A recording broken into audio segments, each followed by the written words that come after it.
Hi everyone.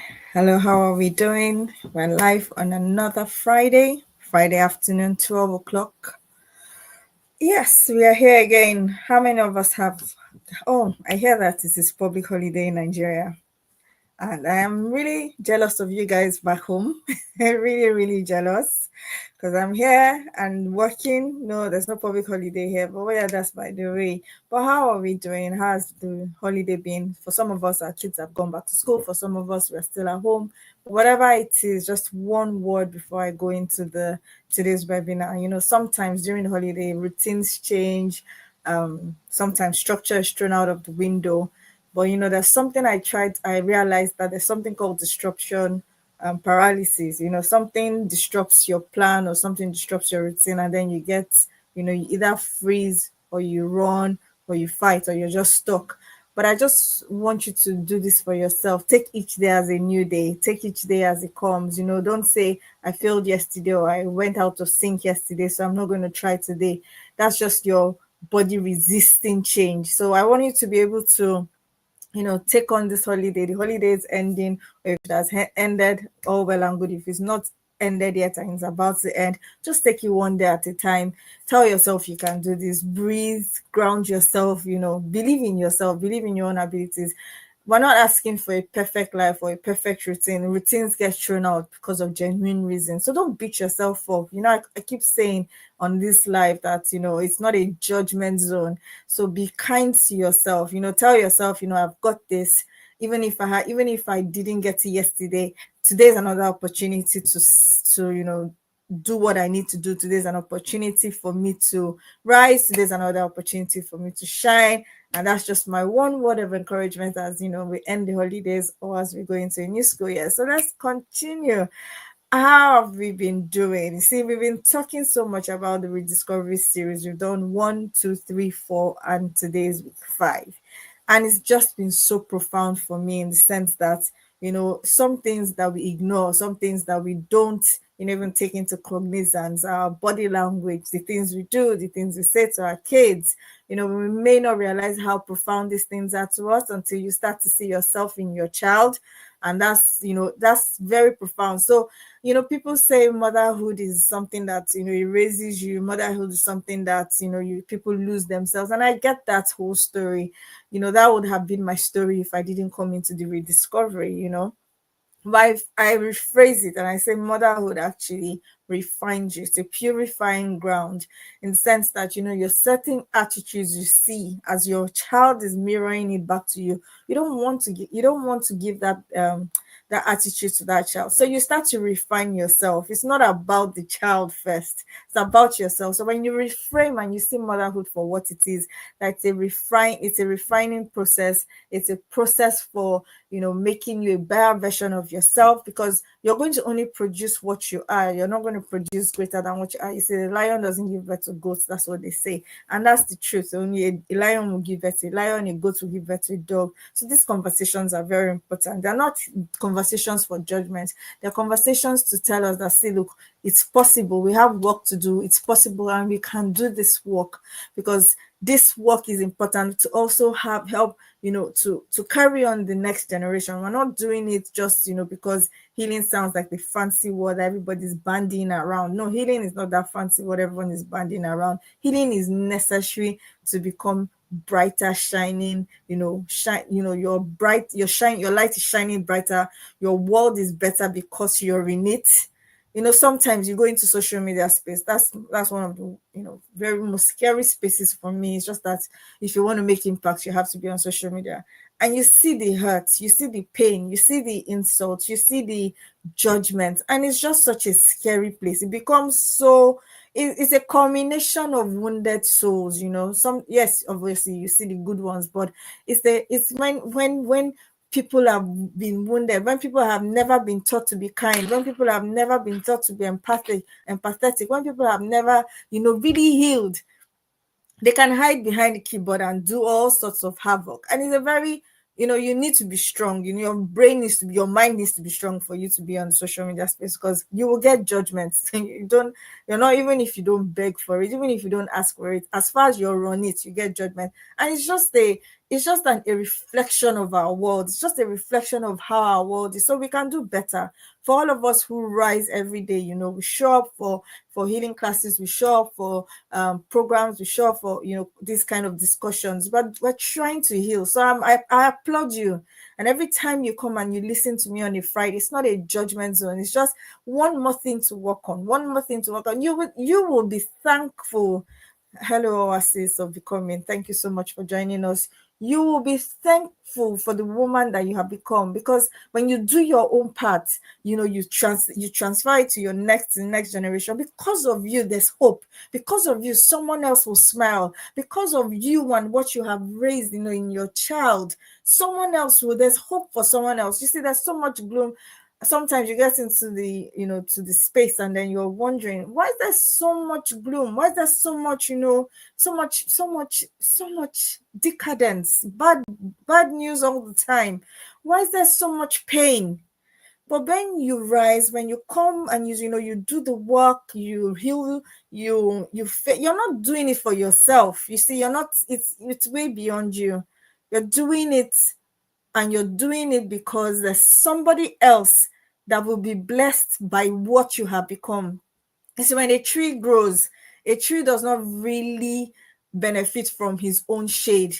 You see, when it's so sunny, when it's scorching hot, so sunny and everything, you see everybody, they huddle over under the tree because the tree provides shade. You become that tree, you become that shade.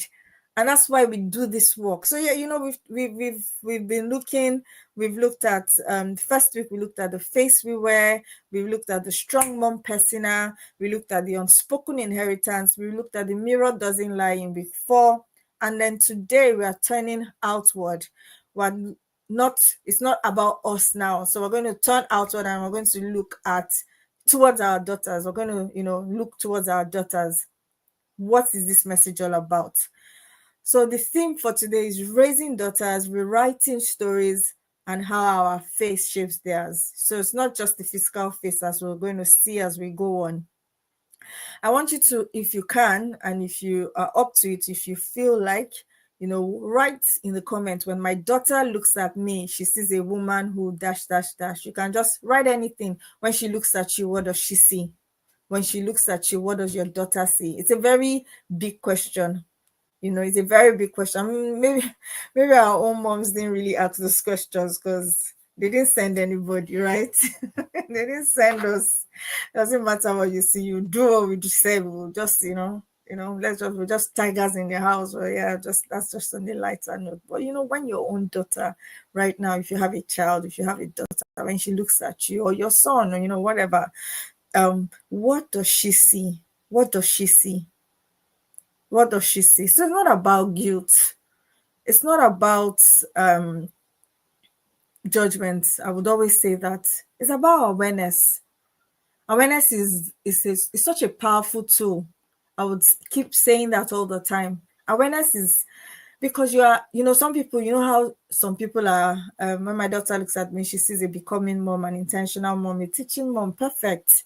And that's just an example of what it is when you rise and you heal for yourself. I'm very sure, because I can see from Oasis of Becoming, I can see that it's she's someone that will provide shade for her child, because she's becoming.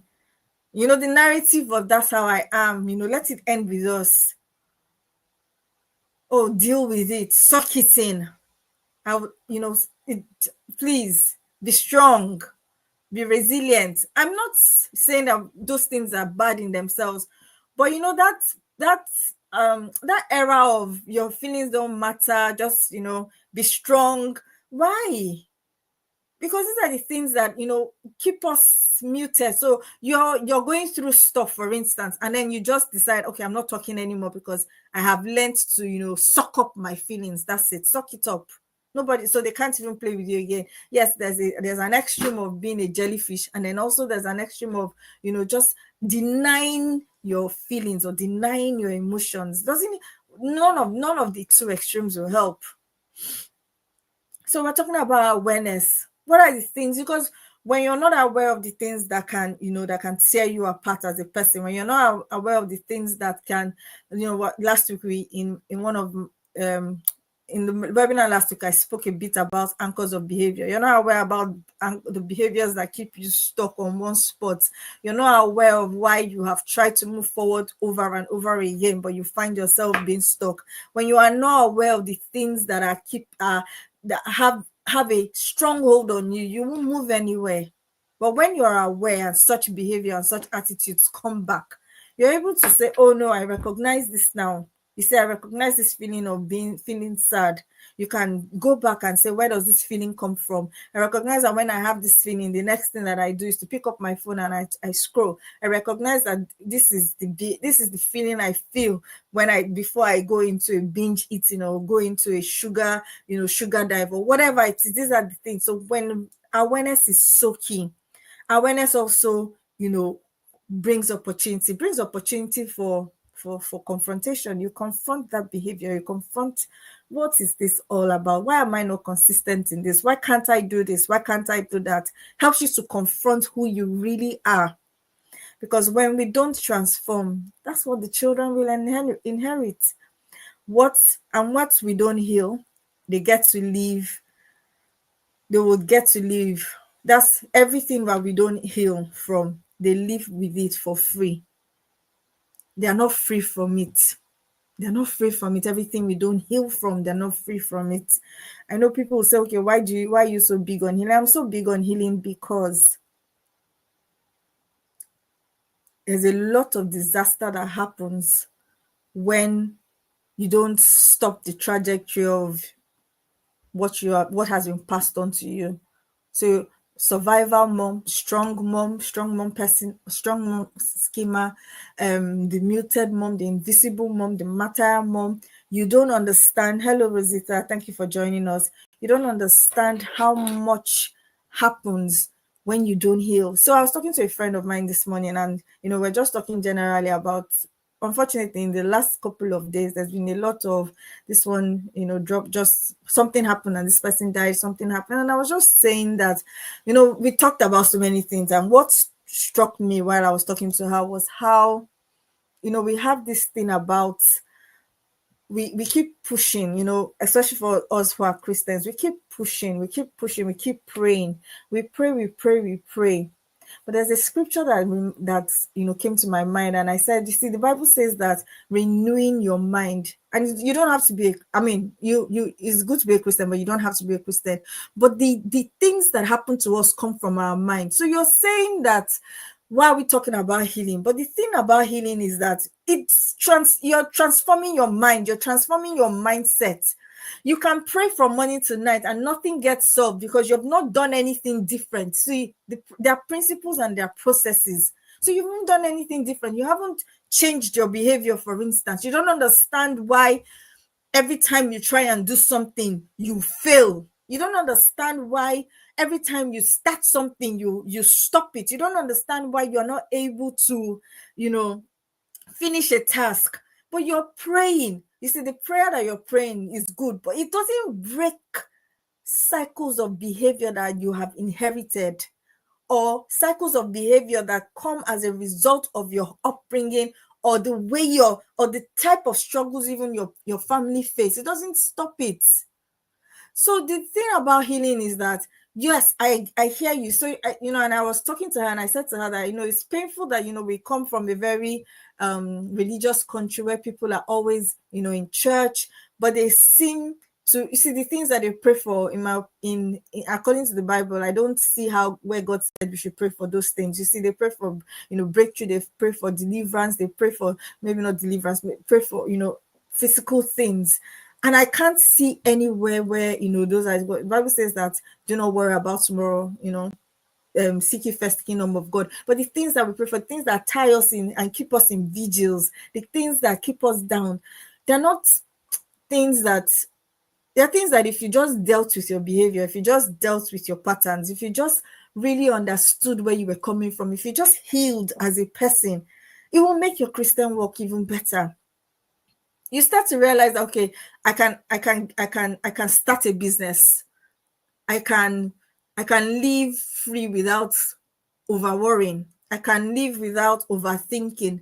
I can live without, without being afraid. I can't, because these things are most times inherited. They come from the conditioning in our childhood. So you're struggling with one behavior, and say for instance you're struggling with what? Let's say yelling, for instance. You're struggling with it and you're praying that you need to stop yelling. But the things that are causing you to yell are not the children per se. The things that are causing you to yell are, things you've inherited in your own upbringing. You see, you've been wounded, you've been denied certain things. You don't know how to control. You don't know how to control your emotions. You don't have emotional regulation. It could be a couple of things, but you're there and you're praying.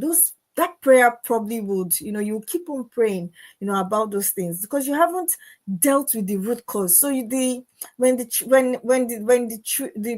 root of the tree is poisoned, the tree won't, bear any good fruit.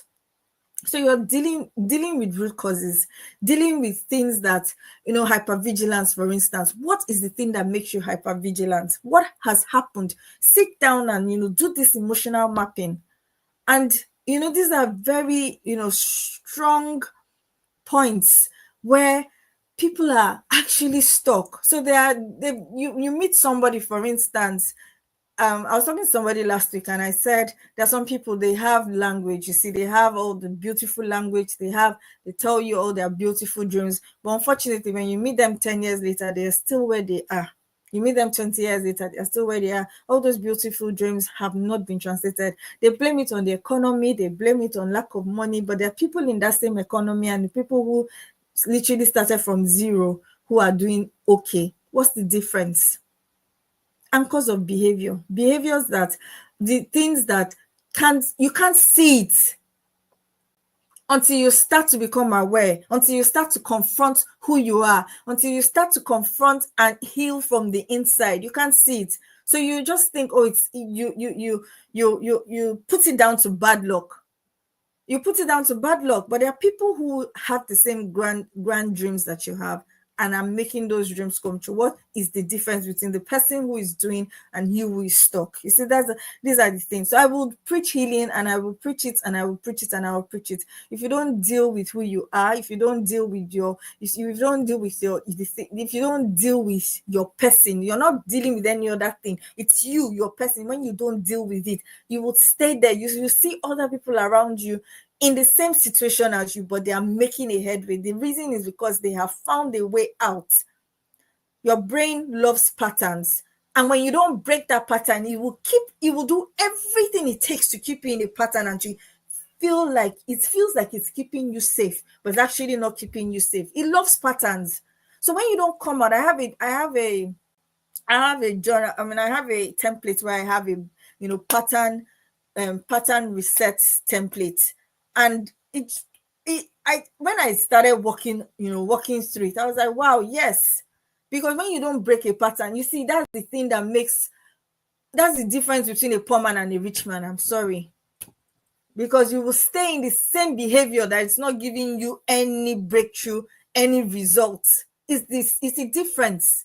So what are the patterns? And that's why we need this healing more than ever. We need this. So I'm going to use this framework, the F.A.C.E. We talked about raising daughters, rewriting stories. We're talking about raising daughters, rewriting stories, and how our face shapes them. So it's not just your physical face. So we're going to use the framework of the face, F.A.C.E. So the first thing is, well, our daughters are always enrolled in what I call an invisible curriculum. What's the curriculum in your house? What are they seeing? What are they learning from you?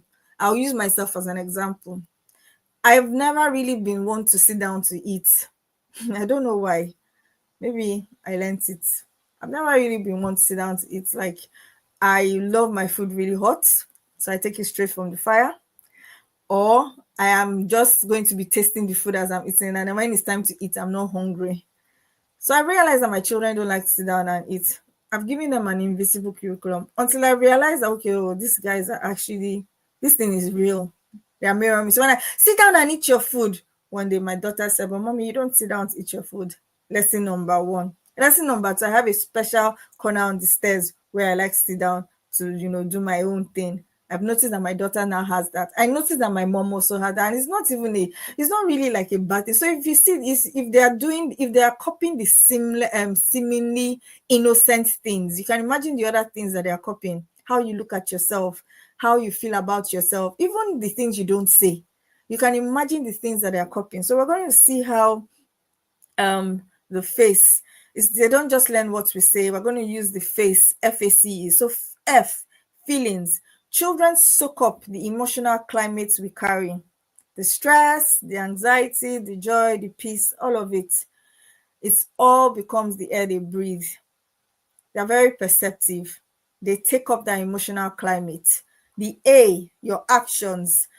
They copy our habits, how we rest, or if you don't rest, they will copy it. If you say, oh no, I have until I work and die. There was something we used to say in the bank then when we were in Nigeria. We say work and die in Nigeria Limited, because you come very early, you leave very late, just shall work and die. And then we used to use it to laugh, just to remove the stress. But you see, they've never seen you rest. They've never seen you take a holiday, maybe not a full holiday like you've gone away forever, but they've never, you've never taught them that mommy needs to rest. I told you guys, I always tell my kids, this is mommy needs 30 minutes. And when I say mommy needs 30 minutes, mommy needs 30. Sometimes they even put the timer for me. Mommy needs 30 minutes. Let them learn that rest is not a crime. It's not a crime to rest. How you eat, they learn it from you. How you handle frustration, they're learning it. Whether you celebrate yourself or you neglect yourself. So I also realized that for me, if it's my birthday, I don't make it a big deal. But if it's other people's birthday, I make it a big deal.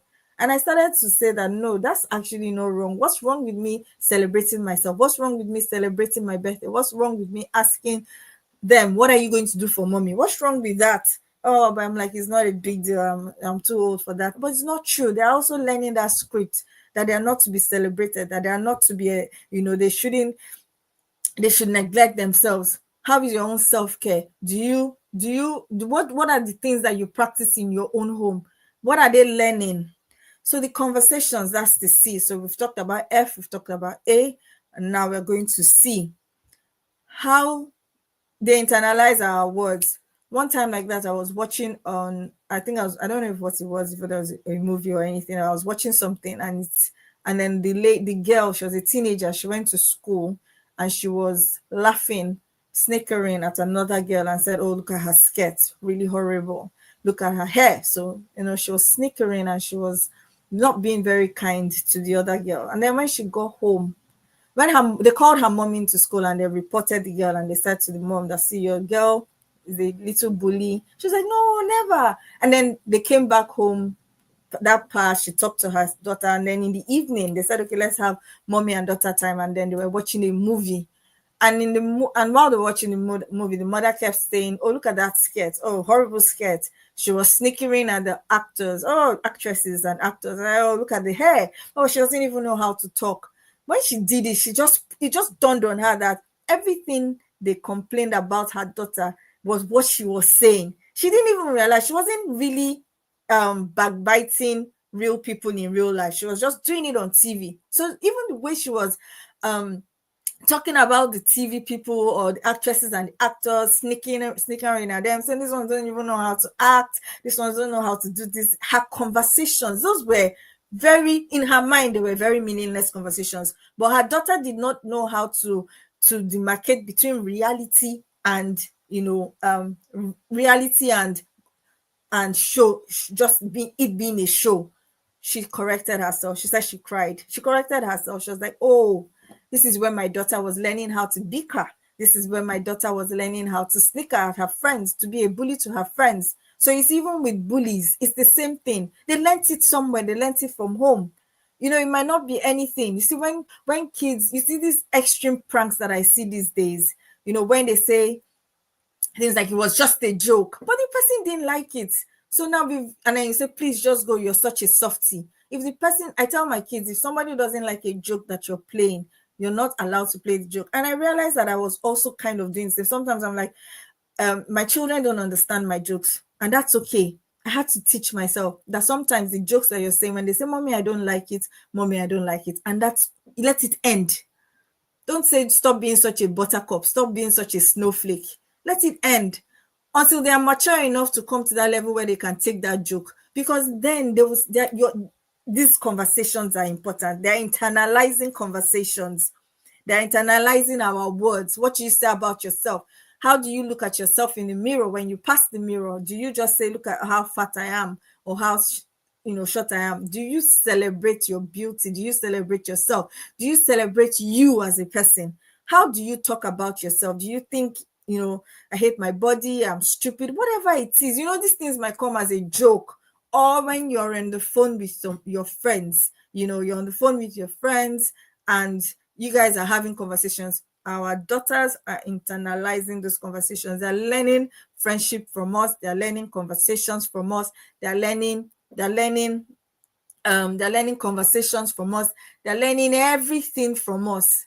They are learning, and it's beyond what we say. So even the conversations that we are not having with them, they are internalizing it. How do you, when the friend that you have just finished laughing with goes home, do you now say, don't mind her, oh, she's just very silly? And then you're teaching them that, okay, don't be true to your friends, but when they go, slander them. They're learning. These are the things that come in the conversation. So be careful what we say, without in front of our children, even as a joke, even as a prank. Just be careful, because you don't know what these children are internalizing so much more than we can do. So the fourth one we're going to be talking about, we've talked about F.A.C.E, and then we're doing E. They mirror our non-verbal cues, our size, our posture, our smiles, the way you roll your eye. They're mirroring all these things. Our face shapes their face. Our behavior shapes their future. So you see why I say motherhood is very purifying. It's not. It's not a. It's not. I am. It's not somewhere you can afford to be lost. It's so purifying. Because you can imagine if somebody held the force for you when you were younger, or somebody, held up a better mirror for you when you were younger, all the things you're struggling with right now. You're struggling with your journaling, you're struggling with this, you're struggling with that, you're struggling with this, you're struggling with that. Imagine if, you didn't have to go through it. You see why our healing is so important? So that we don't give another person a reason to look for a therapist or to look for a healer. So our face shapes theirs, not just physically, but emotionally. Every look, every word, every action becomes part of their story. So I've talked about the story of, I've talked about the story of when the little girl and her mom were sitting down and her mom was snickering and bickering against the actresses. I'm going to tell you my own personal story, just a short story, nothing, nothing out there. But, when my children sometimes, when they respond to me, there's in a certain tone, I check. I'm like, oh, hold on. That sounds like me when I'm a bit frustrated. How that sounds like me. I'm not saying it's an excuse for them to be rude to me, but then are we also rude to them? I check, how rude have I been? So when I have intonations, or when I have tones that doesn't really match the thing I want them to throw back at me, I go back and I apologize. I say, I'm sorry, I'm a bit stressed and all that. I'm also teaching them that, okay, see, people make mistakes. And then sometimes my daughter will say, I'm not ready to forgive. I say, okay, when you're ready to forgive, let's talk. All right, now I'm just sorry and I'm going to go away. And then she doesn't even take up to 5-10 minutes. She's back. She's like, she starts to just, kids now, don't mind them. She wants to flex that she has power, but it's okay. But I also don't want to. So it makes it's such a refining process, because your attitude becomes their attitude. So check it. If your children are always rude, always screaming, always shouting, check it. Your attitude becomes their attitude. So we're going to do, we're just going to talk a bit, just a few journaling questions. If you would like to, open your journal and journal now, write the questions and you can journal later. Just pause and reflect on what we've talked about: the face, the feelings. What emotional climate does my daughter experience the most in me? Think about it. It's not a judgment zone, like we say. It's just a call for awareness and then confrontation, and then opportunity to confront yourself. What is the emotional climate? What emotional climate, sorry, does my daughter experience most in me? What emotional climate? Are you always gloomy? Are you always sad? Are you happy? Do you play with them? Are you joyful around them? Do you look like you know what you're doing? What's the emotional climate? Your actions. What habits of mine do I see reflected in her as she goes about her day? Watch your children. What are the habits that you're seeing in her that are reflecting your own habits? They don't sit down to eat. Do you sit down to eat? That's my I confessed already. They don't do this. Ask yourself, what is the habit that they're not consistent in? Today you have to tell them this, tomorrow you have to tell them this. Are you consistent? So you need to be able to find out the actions that you are doing that is being reflected in her. What are the conversations? What words have I said about myself that she may have absorbed?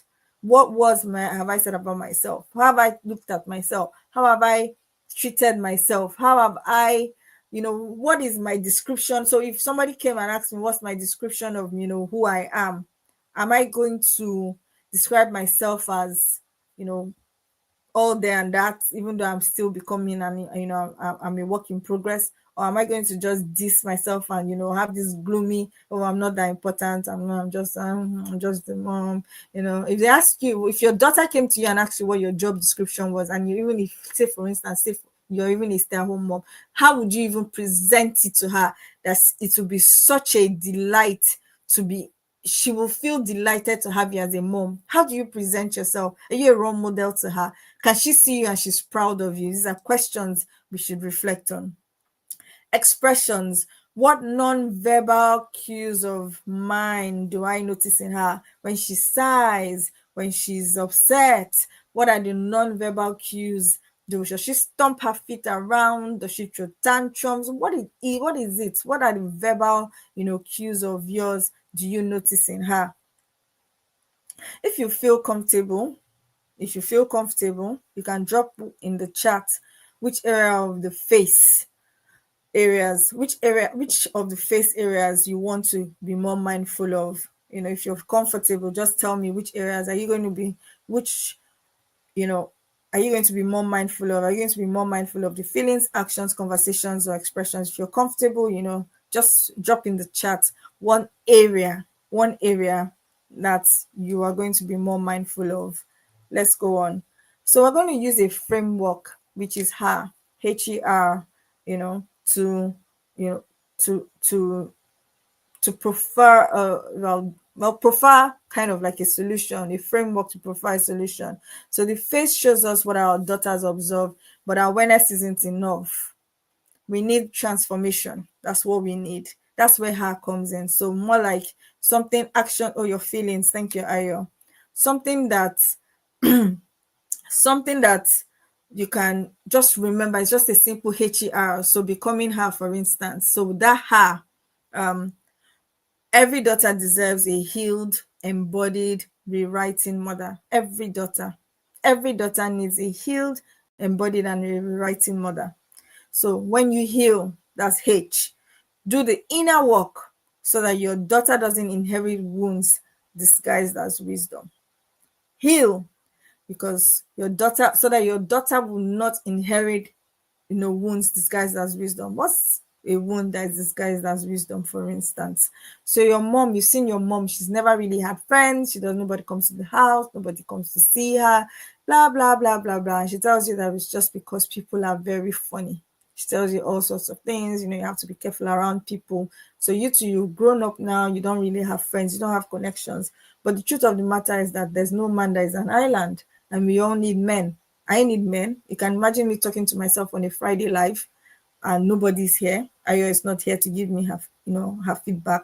Nobody's here. We need men. We were not created in isolation. When God created Adam and Eve, he put Adam and he said, no, he needs somebody in the garden. He didn't just give him an empty garden. He gave him a garden full of animals, gave him a garden full of, trees and everything. But he still wanted him to have, to procreate.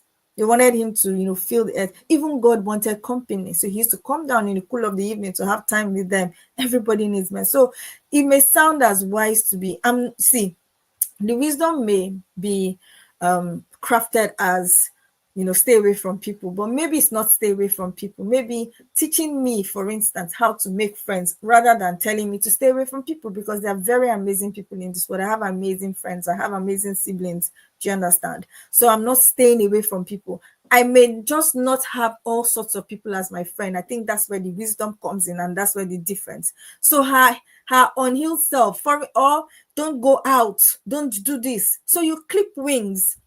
A lot of us that heard that, be careful, be careful, be careful. We are so careful now that we're even afraid to start anything. We're even afraid to do anything. You've had to be careful because it's a mom who was not healed, who was disguising her healing as wisdom. So it may seem like, oh, to guide you, to put you in a bubble wrap, to to cushion your fall. Oh, don't do this, don't do that, don't do this, don't do that. So there's no expression for growth, because you have been so clipped. So when when a woman doesn't heal, when a mom doesn't heal, she just translates that unhealed self of her as wisdom. Don't go to the don't meet your friends. Teach me what to do when I meet my friends, rather than telling me don't meet my friends. Teach me how to get to the park safely by myself, instead of telling me that you have to be over me like a mother hen. Because when you shroud unhealed self in wisdom, you're not also giving your children that. See, they need to learn to live without you. That's the honest truth, because the way the world is, we don't even know. You don't know how long you have. You don't know where you're going to be. So saying that you're going to cushion them, you're going to just you want to protect them all the time, you don't really have that capacity to. So yes, I get it that the world is wicked. I get it that everything is happening in the world, but don't let your unhealed self be the one to be advising, or to be bringing up this child, or clipping off their wings. A child has the capacity to do so much, but we don't allow them to fly and do it. It doesn't matter how old. There's something every age can do, you know or your unhealed self of when water spills is a trigger for me. So you're not allowing a 2-year-old or a 3-year-old to just do a simple task as pouring water from. But see, what is learning in that pouring water from a bottle to a cup is hand-eye coordination. But the unhealed self says, I'm going to just pour the water for you, because it sounds like wisdom to help the 3-year-old, but it's actually not wisdom. You're not helping them to, develop that part of their brain that needs to be developed. Or the unhealed self says, don't go and play on the street. Don't ride your bicycle on the road, and then ride it at the backyard. But everything that you're doing to cushion that child, or, and present it as wisdom, is not actually helping the child. So the child grows up, when I was doing my master's, I met a 21-year-old girl who was going home. She said she was going home. I said, oh, okay, nice. She was like, oh, no, I'm just going home to drop my laundry for my mom. And I thought to myself, what the heck? I couldn't relate. I honestly couldn't relate. She said she had never done laundry before at 21. Oh, no, I couldn't. I was in shock, but, I've also learned to keep my mouth shut, because she's not really my friend. She was just a classmate, and it was just, one of those casual conversations that we have. 21-year-old child has never done laundry. You see, these are the pressures. And then when they get married, they start to feel overwhelmed by being a wife. These are the pressures. But there's something we can do to help our children not to become handicapped as adults. Let's go on. If I don't deal with my shame, she will carry it. If I don't process my silence, she will wonder if she did something wrong. She will wonder if she did something wrong. Healing isn't selfish. Healing is inheritance. It's inheritance. So when you heal, it's not that you're trying to, you see, when you're setting boundaries, for instance, with certain people, just because they drain your energy, it's not about being proud, or this is my circle. It's just you know what you want your child to inherit. If you stay in I'm not talking about marriage now, but if you stay with abusive friends, for instance, friends that that are constantly draining, you're just teaching your child that, okay, when you go to school, these are the kind of friends they should pick. Then you start to wonder. And the bad thing is that they might not pick exactly what you've picked. They might pick even worse. They might go south, it might go left, but you're wondering, okay, where did I get it wrong with this child? Just heal. The second thing in the H.E.R framework is embody. Don't just tell her what is possible. I love this one, but leave it. Don't just you're not telling your children what is possible. Now I bring my children into my journaling in the evening. So even when I'm very tired, I remember that there's this 5-year-old child that is waiting for me. Am I teaching her that I should succumb to my feelings all the time, or am I teaching her that discipline is above my feelings? So I bring them into my journaling. I bring them things that we do in the evening. Sometimes if you read my own journal, you'll be like, but even if it's just one line, let them see you do it. Let them see you live it. Let them see you rise. Let them see you soar. Let them see you read. Let them see you do what you need to do. Let them see you plan.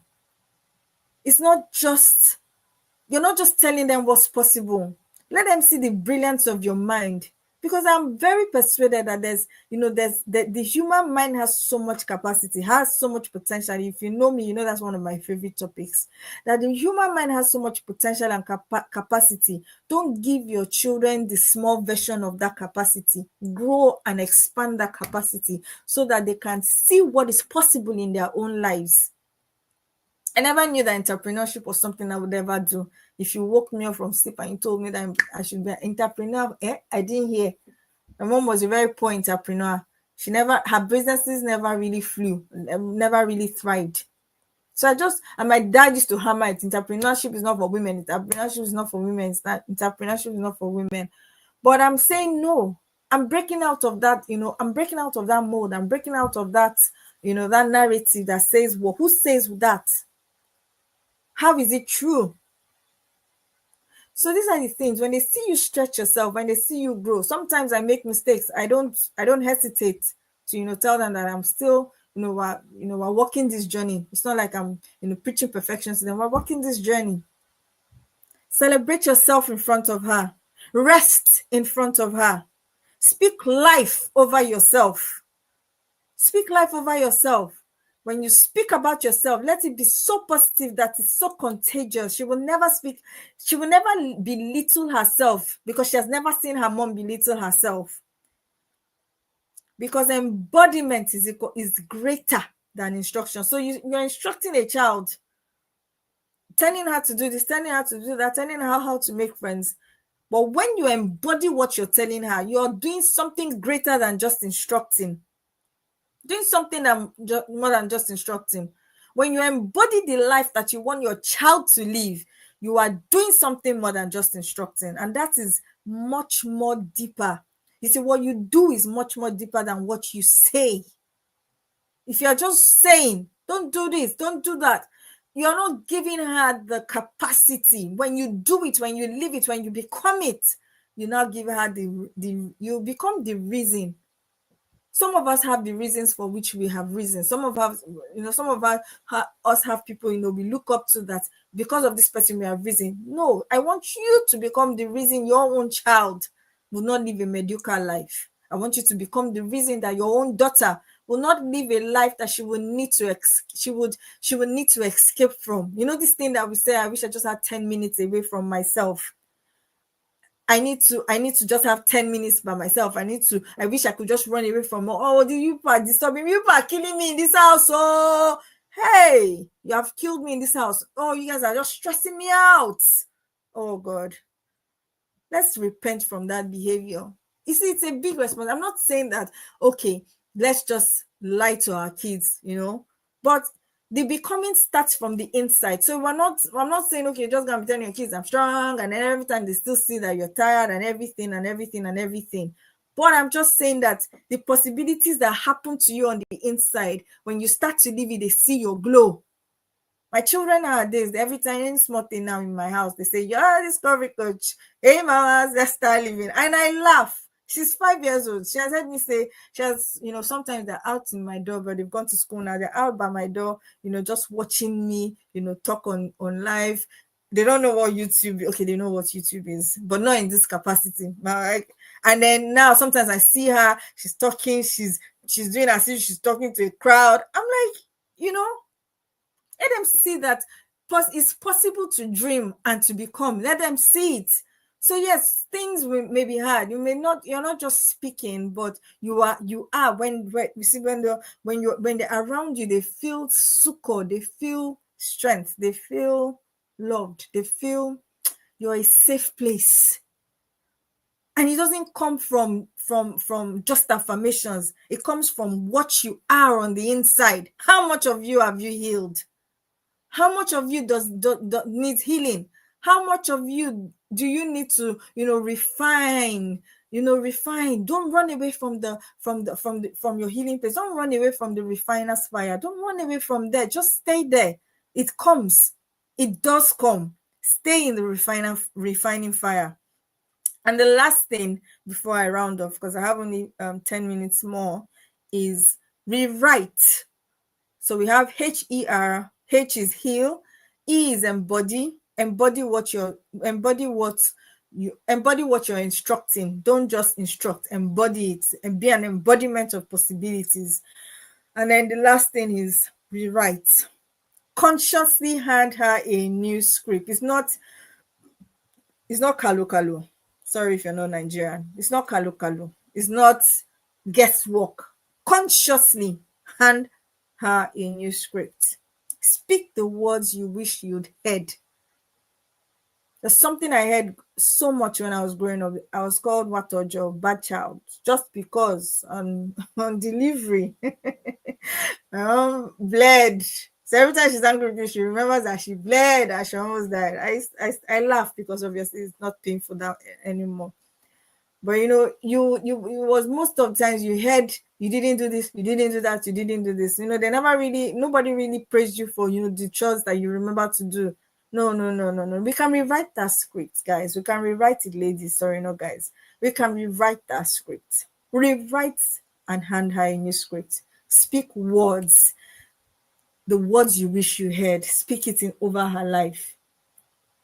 Create family mantras. In this home, women are allowed to rest. It's not work and die Nigeria Limited, like when I was working in the bank. In this home, we're allowed to rest. In this home, we're allowed to feel.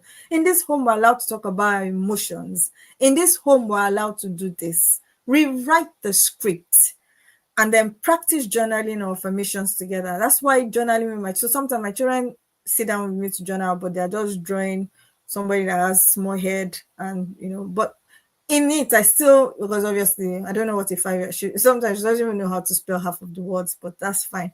But it's just the practice of it. So when we finish and I was like, so what happened today? How did you feel today? I have questions that we ask them and they're able to talk. So it's from all this talking. Sometimes you hear my daughter saying things like, sometimes I feel like you don't like me. And I'm like, where the hell are you getting that from? She said, oh, your face. I said, okay, thank you.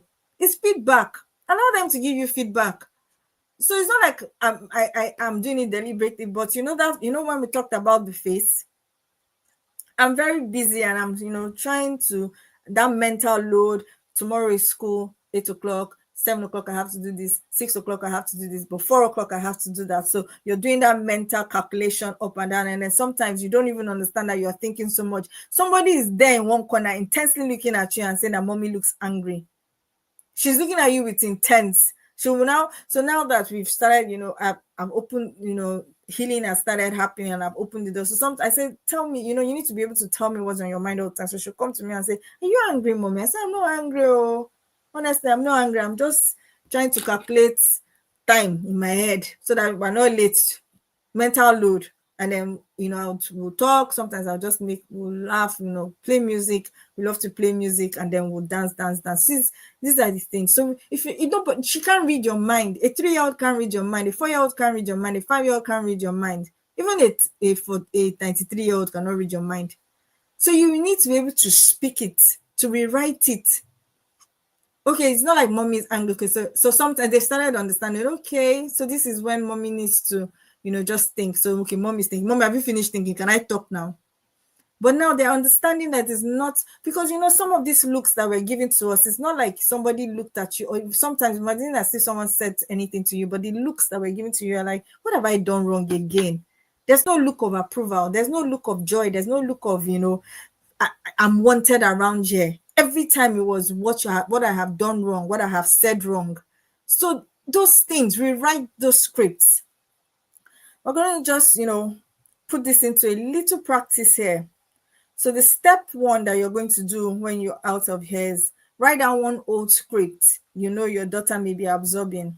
And then the second thing you're going to do is to rewrite into a new script you want her to carry. So the old script may be something like, I'm always tired, motherhood is draining. And then your new script can be something like, motherhood stretches me, but I'm growing stronger every day. Let her see that even though motherhood is stretching her, you also see, the thing about it is that, and I will always say, that capacity, you don't even know how much you are able to withstand. When you understand how much you are able to withstand, when you understand how much you are able to grow, when you understand how much you're able to stretch, you'll do much more. You see these people that do enter Guinness Book of Record doing extreme challenges, cooking for 300 hours. I'm happy for them. Cooking for this, standing for that, staying in ice for 4.5 hours, doing this, doing that, doing that. That's how, you see, we see that thing that makes them to stretch to that limit, stretch their bodies to that limit. We have that capacity to stretch to that limit. We've not just been able to tap into it. So yes, motherhood is stretching. There's too much to do. For instance, I have 9 journals because I have different parts of my life that I journal. I have this, I have that, I have that. I'm in this and I'm in that. But the more I stretch, the more I realize that this container has more than enough to carry.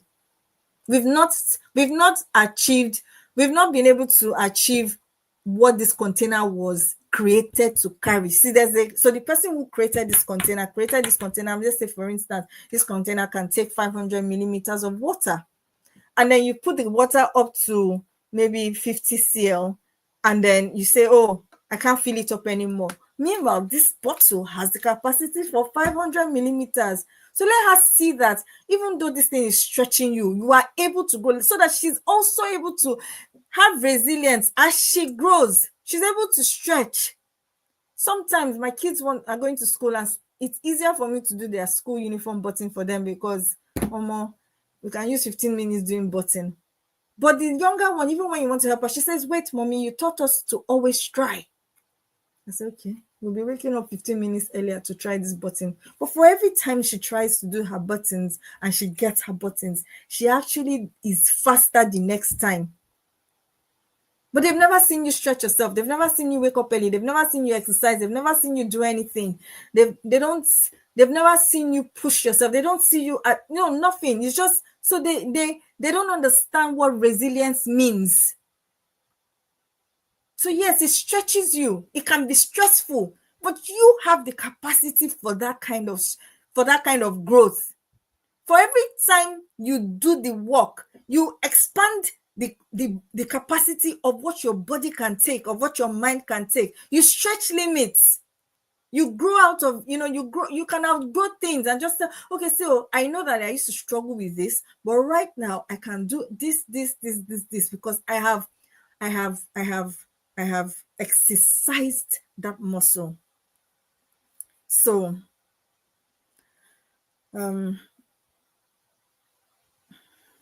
now here's the challenge. Your challenge now is to speak the new script in front of her every week and let her see you live it and hear it. So for every old limiting belief you have written and your new written one, so speak it to her. Let her see you speak it. Let her see you live it. That's the challenge for next week. Reframe and empower. Rediscovery isn't selfish. It is generational. We want to bring up women who are strong. We want to there's a generation of women that we see now that every little thing in their marriage or anything, little thing in their relationship, whatever it is, they just want out. Yes, because our own mother stayed in marriages that they didn't like. So now their own script is, I can't come and die. Those are two extremes. And it's not just one person, it's a lot. But now we want to raise children. We want to raise children who would say, what is the problem? Let's talk about the problem. Let's heal together. In fact, we don't even want to raise children who need to heal. No. And raise men who need to heal. No. We want them to be able to recognize the type of men that they should marry. We want the kind of relationships that they have, friendships that they should have. So it's not just about you. So when you rise, when you stretch, when you do the things that you need to do, you're giving your own child the permission. It's generational. It's generational. Our daughters don't just inherit our DNA, they inherit our face. They need, and also they need a healed, embodied, rewriting mother. They need a mother who rewrites this script. Every time I heal, I set her heal. I set her free. Every time I heal, I set her free. Every time I embody, I give her permission. And every time I rewrite, I hand her a new story. What story are you handing over to your children? What story are you handing over? Are you handing over a new story? Or is she going to grow up and start the healing from where you stopped? That's not what we want. That's not what I want. I want her to be able to grow up to someone who has embodied who she really, really is. You see, now for us, some of us, we are trying to find ourselves instead of the embodying. So we use years trying to find ourselves, trying to heal from things that have happened in the past. Well, what we want is, we don't want to pass this to the kids. We don't want to pass this to our girls. We don't want to pass it to our sons. If you have sons, we don't want to pass it to our children. Let them not grow up needing to heal from our parenting. And with that, I'll just close. And before I close, so when I was doing my own healing story, I'm just gonna just a short one.